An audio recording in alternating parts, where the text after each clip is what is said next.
குவேணியின் கதை குழந்தைகளே. நீண்ட காலத்திற்கு முன்பு இலங்கையில் ஒரு அழகான ராணி வாழ்ந்தார். அவள் பெயர் குவேணி. அவள் யக்ஷ குலத்தின் மகள்.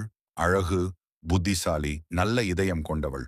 அன்று விஜயா என்ற இளவரசனும் அவனது நண்பர்களும் இந்தியாவிலிருந்து இந்த நாட்டிற்கு வந்தனர். குவேணி அவர்களை கண்டதும் அவர்களை அன்புடன் வரவேற்றாள்.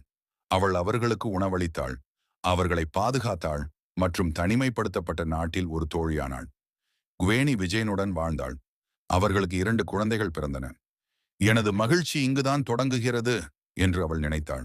ஆனால் பின்னர் விஜயா குவேணியை விட்டு வெளியேறி இந்தியாவிலிருந்து மற்றொரு இளவரசியை அழைத்து வர வேண்டும் என்று முடிவு செய்தாள். அவள் இதயம் உடைந்து அவள் கண்ணீரால் நிறைந்தாள். குவேணி துக்கத்தில் பிரிந்தாலும் அவளுடைய பெயர், அவளுடைய அன்பு நமது வரலாற்றில் நிலைத்திருந்தது. குழந்தைகளே, குவேணி நமது நாட்டின் முதல் ராணி. அவளுடைய கதை நமக்கு நினைவூட்டுகிறது, அன்பையும் நம்பிக்கையையும் ஒருபோதும் இழக்காதீர்கள்.